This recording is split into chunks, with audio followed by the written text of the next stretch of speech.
we've talked a lot about the fans of both Liverpool and Leeds. I want to talk about their houses, Anfield and Elland Road. Talk to us one by one what those stadiums are, why they're special, and how they may differ to other clubs and stadiums. Oh gosh, where do you start on that? I mean, let's start at Anfield, because obviously that's where I started, and you obviously still work for the club doing stuff now, as much as I can.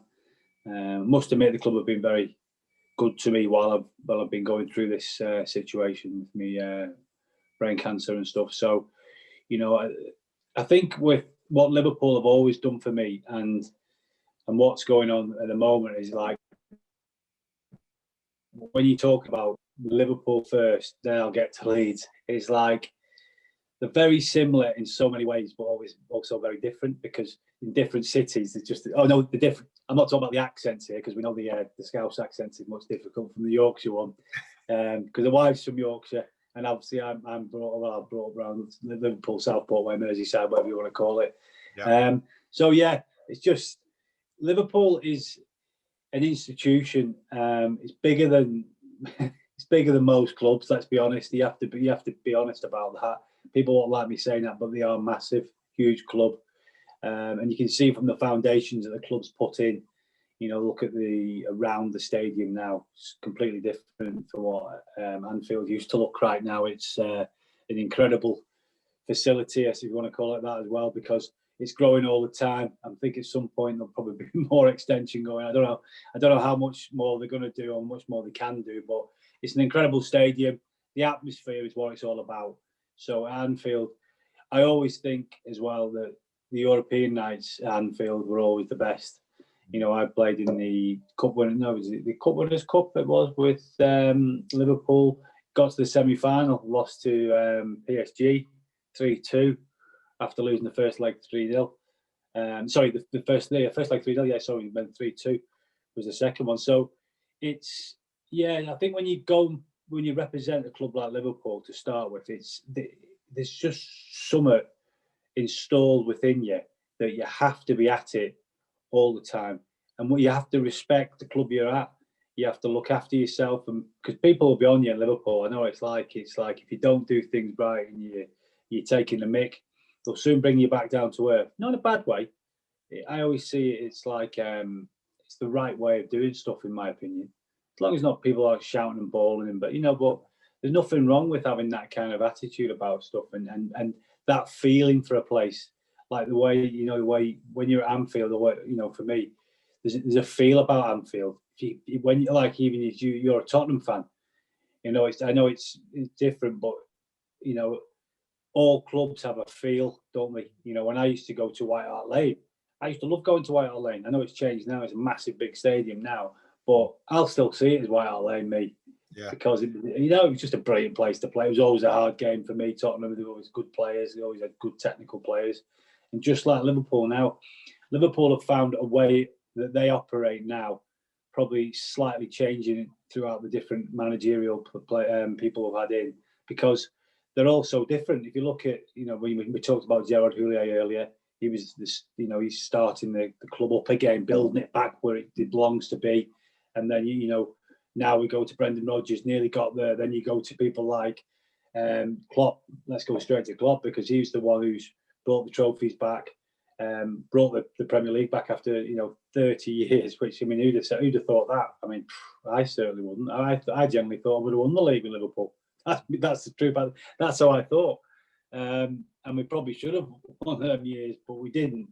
It's just about respecting your surroundings, where you're from, which I'll never lose. That I'll never, because I loved playing for Liverpool, and I loved being around the Kop and Anfield. And when I wasn't playing, I was a fan. I used to go and stand on the Kop if you get a ticket, and just enjoy being at Anfield. And even now, going back as a pundit or as a fan now, because I do go as a fan to Liverpool and to Elland Road, and I love it. I love going to watch a game of football, couple of beers with the boys, watch the game, have some crack. Life's too short. I've known that.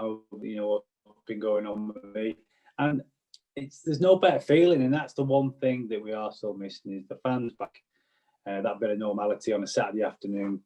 I know it's not on a Saturday anymore. It's every night of the week, isn't it? Which is great. It's great in a way, but I generally do miss the 3 o'clocks on a Saturday because it's just because obviously because of the world now it's changed, hasn't it? But there was something about 3 p.m.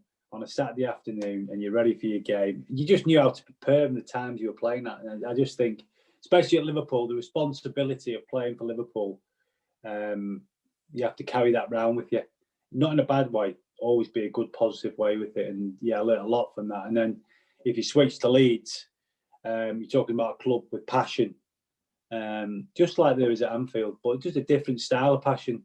In Yorkshire, it's they're slightly more bonkers, I'd say, in a good way. I don't, and they won't mind me saying that because they all are a bit bonkers, but they're great. They're great fun.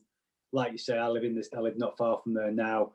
The wife's actually from Elland Road. She's right by. She's literally over the road from where Elland Road, is, and she grew up around there, so very close to me in my heart. And my little boy's obviously grown up watching Leeds, and when I've been taking him to the games, he enjoys coming every now and again.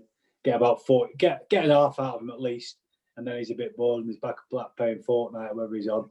But at least he comes and he's understanding it a little bit better, trying to get him playing a little bit as well. But yeah, I just think the appreciation that I've had for all them clubs and the way they still look out for me now, both of them clubs, Liverpool and Leeds, they've just been amazing. And the two top clubs that I will always be the teams that I always speak the most highly about because they're the two that look after me the most. And especially after what happened with me, there was only two. I mean, I got lots of well wishes from a lot of people from around the world, from different clubs and stuff. But in the main, it was the Leeds boys and the Liverpool boys who came to see me when I was in hospital. And from all different eras and different. Not everyone was ex-footballers. A lot of my mates are just businessmen or the lads who work in the local areas coming to see me. Yeah. And I there wasn't a day go by. Sorry, in Leeds, just going back to the Leeds situation, there wasn't one day when nobody came to visit me. And I was there for over a month. So it's like that was amazing for me, and it really has humbled me, and it's changed me as a person. That I've always been about helping people. But that goes through the roof for me now because I've had so much support in Leeds as a city, and like I say, I'm working with the Yorkshire Cancer now as well because the operations for me have all been happening in Leeds and in Yorkshire. So they've got nothing at the minute. They've got no funds coming in, and I just want to try and do a little bit there. I've done a couple of interviews as well for that and trying to push forward, trying to get people behind it again because that's where I live and I want to help them, and hopefully we can help each other along the way as well. So that just shows you Liverpool have been brilliant like that.